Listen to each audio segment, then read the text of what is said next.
These items from the Antiques Roadshow are absolutely breathtaking. $1,000. Wasn't it 15,000? No. £1 million. $1 million. During a garage sale, this odd-looking table was purchased by the owner for nearly $25, but its value goes beyond the owner's wildest imagination. The table was produced by John Seymour and Son, a company in Creek Square, Boston. The company is known for producing furniture for wealthy households during the federal period. When we first saw you, my heart started going like this. Feel it. You can feel it right now. It's going bump, bump, bump. Yes, right. And mine did too. Is your heart beating so fast because the table is worth so much? I think Les and I both feel that this piece in the open marketplace on a good day would be in the range of about $200,000 to $225,000. Wow. Okay? But it didn't end there. Later on, it sold at Sotheby's for $541,000. What an investment!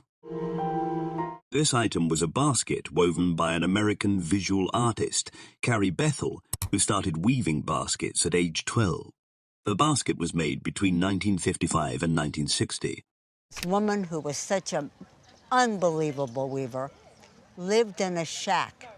She had no running water, no electricity. What? And she just did her weaving when she could during the day. Who would have thought a little basket like this will have a value between $75,000 to $150,000? Oh.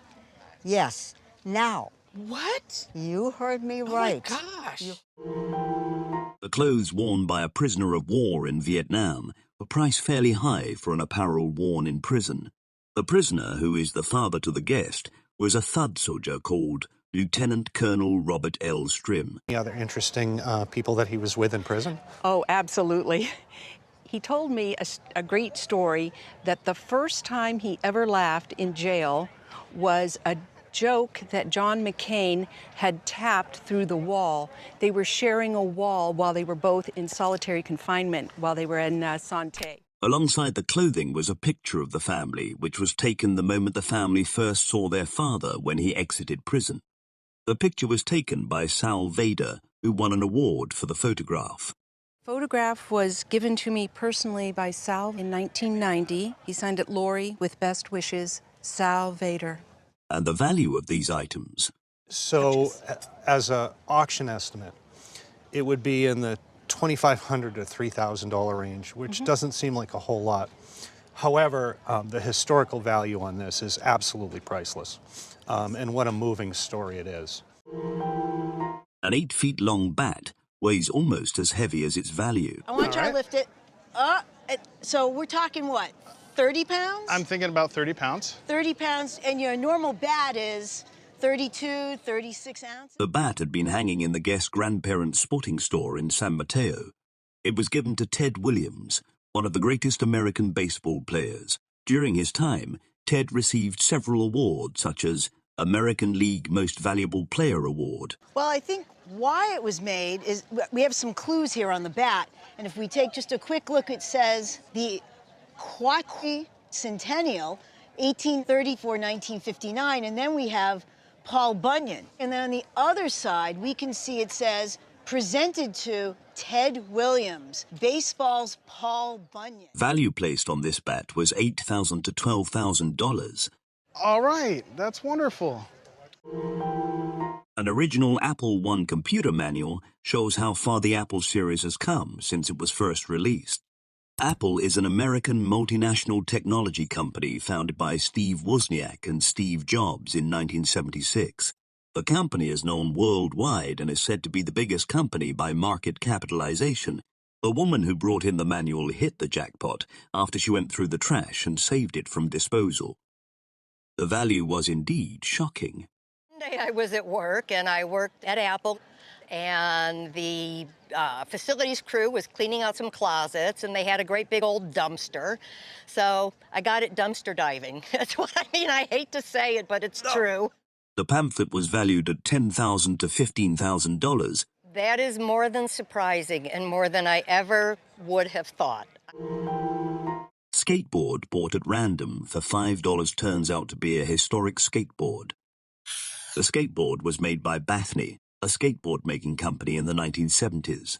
Bethany skateboard was the first board used by Tony Hawk, pioneer of modern-day skateboarding. That is amazing. And I mean, when it comes to skate culture, you really couldn't ask for a more historically significant skateboard than Skateboards are usually valued based on their condition, and for this man's skateboard, which has some imperfections, the value placed on it was $200 to $400.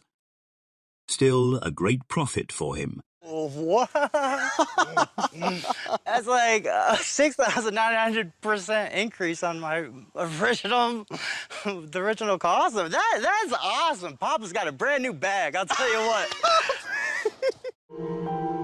You might have found an item that was left behind by former house occupants, but was it as valuable as this guest's item?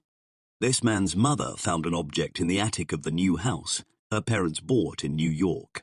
The object was a Penobscot carved root club made by Penobscot native people in Maine.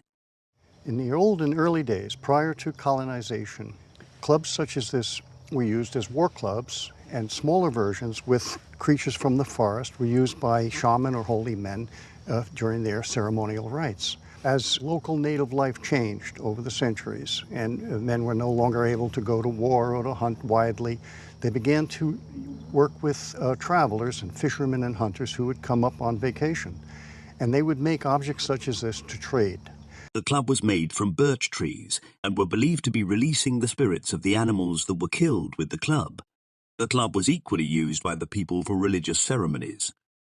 It was appraised on the show at $2,000 to $2,500. I think on a retail basis, this club would be very much appreciated. I think perhaps in the range of $2,000. The detailed carvings on this cane lured this man into making a purchase online. Was this a smart move? On the body of the cane were carvings of animals that are indigenous to the people of North America. However, the maker of the cane is unknown, making it difficult to determine where exactly the cane is from. That it had horned toads and it had alligators.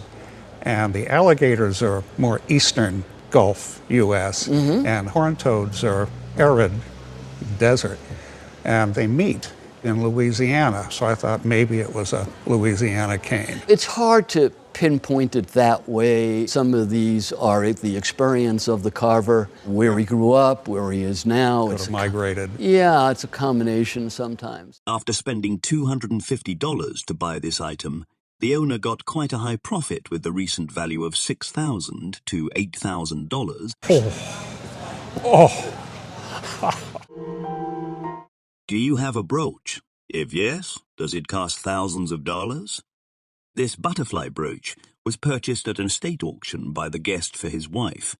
The brooch is of opal stone, decorated with ruby stones and yellow gold. Its origin is unknown, but the appraiser guessed. Looks English to me, looks Victorian, probably 1875 through the early 1900s. For its value, the brooch will fall within the range of $3,000 to $5,000. Wonderful. Excellent. It's not strange when people purchase designer products, but when they purchase it directly from the maker's hands, then that's something totally fascinating. This man's childhood viola that was purchased by his grandfather was manufactured in 1967 by Ansaldo Poggi, a renowned instrument maker from Italy. Ansaldo was a perfectionist and made sure his instruments came out looking superb. He was a hard-working maker. This instrument shows that level of perfectionism.